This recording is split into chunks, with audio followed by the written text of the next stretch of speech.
नमस्कार। आज हम यूपीएससी की तैयारी के लिए एक ऐसे साइंटिफिक और सस्टेनेबल स्टडी रूटीन की बात करेंगे जो आपको बर्नआउट से बचाएगा। एक ऐसा सिस्टम जिससे आप हर रोज बिना थके 8 से 10 घंटे की हाई क्वालिटी पढ़ाई कर पाएंगे। तो चलिए सबसे पहले उस एक सवाल का सामना करते हैं जो हर एस्पिरेंट के मन में होता है। क्या यूपीएससी क्रैक करने के लिए वाकई 16 घंटे पढ़ना जरूरी है? देखिए, इस सवाल का जवाब छिपा है आवर्स एट डेस्क और नेट प्रोडक्टिव आवर्स के फर्क में।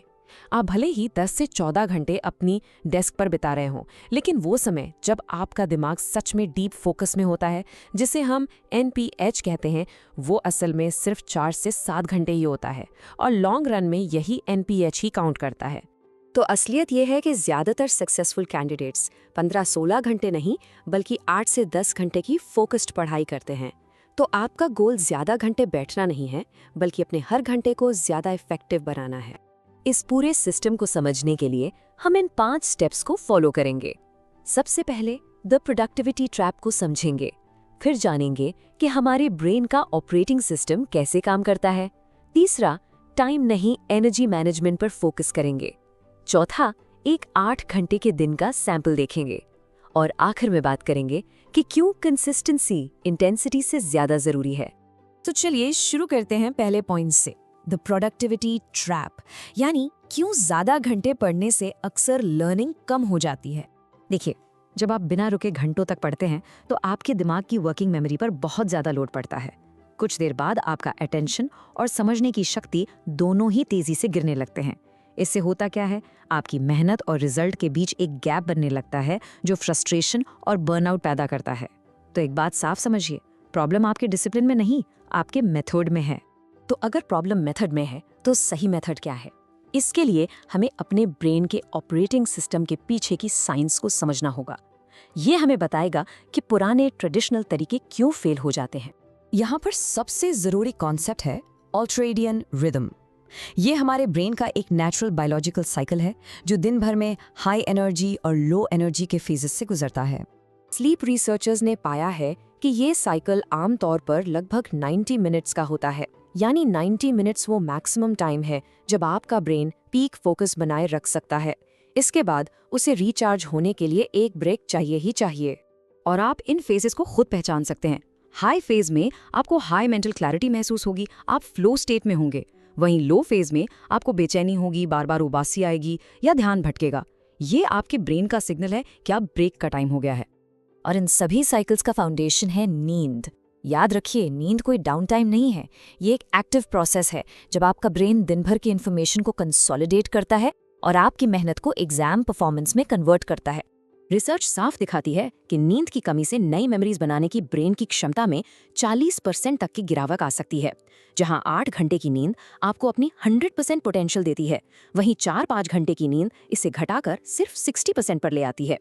तो इस पूरी साइंटिफिक अंडरस्टैंडिंग के साथ अब हम आते हैं प्रैक्टिकल सोल्यूशन पर, और वो है एनर्जी मैनेजमेंट सिस्टम। ये एक ऐसा फ्रेमवर्क है जो टाइम मैनेज करने के बजाय आपकी मेंटल एनर्जी को मैनेज करने पर फोकस करता है। ये साइंटिफिक स्टडी साइकिल बहुत सिंपल है।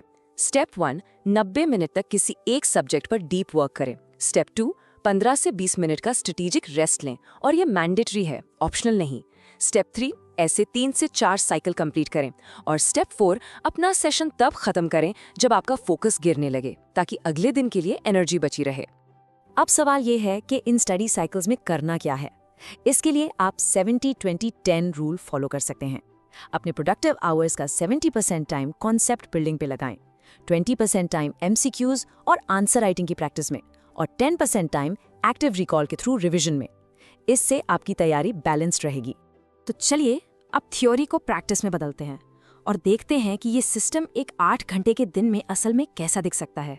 ये एक सैम्पल रूटीन है जो आपको 8.5 प्रोडक्टिव आवर्स देता है। यहाँ हर चीज स्ट्रेटेजिकली प्लान की गई है। सुबह की शुरुआत सबसे मुश्किल सब्जेक्ट से, क्योंकि तब आपकी एनर्जी पीक पर होती है। दोपहर में लंच और एक लंबे ब्रेक के बाद जब एनर्जी थोड़ी कम होती है, तब करंट अफेयर्स जैसे हल्के टास्क, और शाम का टाइम एप्लीकेशन बेस्ड लर्निंग जैसे आंसर राइटिंग और रिवीजन के लिए रखा गया है।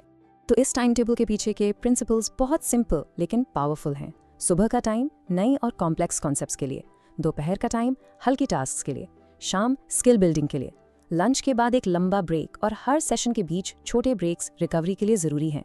और हाँ, दिन के एंड में एक छोटा नॉन नेगोशिएबल रिवीजन स्लॉट जिसे आप कभी स्किप नहीं करेंगे। और ये सारी बातें हमें हमारे आखिरी और सबसे ज़रूरी प्रिंसिपल पर लेकर आती हैं, कंसिस्टेंसी ओवर इंटेंसिटी। ये इस पूरे सिस्टम का कोर फिलॉसफी है। ये कोट पूरी बात को समराइज करता है। कंसिस्टेंसी ही सबसे बेहतर मेथड है। कभी कभी 12 घंटे पढ़ने से कहीं बेहतर है हर रोज 6 घंटे की असली पढ़ाई करना। आपके ब्रेन के लिए भी रोज थोड़ा थोड़ा सीखना एक दिन में बहुत ज़्यादा इन्फॉर्मेशन क्रैम करने से कहीं ज़्यादा इफेक्टिव होता है। तो आखिर में बस एक बात याद रखिए, आपका गोल कंपटीशन से ज़्यादा घंटे काम करना नहीं है। आपका गोल है उनसे बेहतर सीखना, और वो भी एक सस्टेनेबल तरीके से। असली सवाल ये नहीं है कि आपने कितने घंटे पढ़ाई की, असली सवाल ये है कि उन घंटों में क्वालिटी कितनी थी। यही आपकी सफलता का रास्ता है।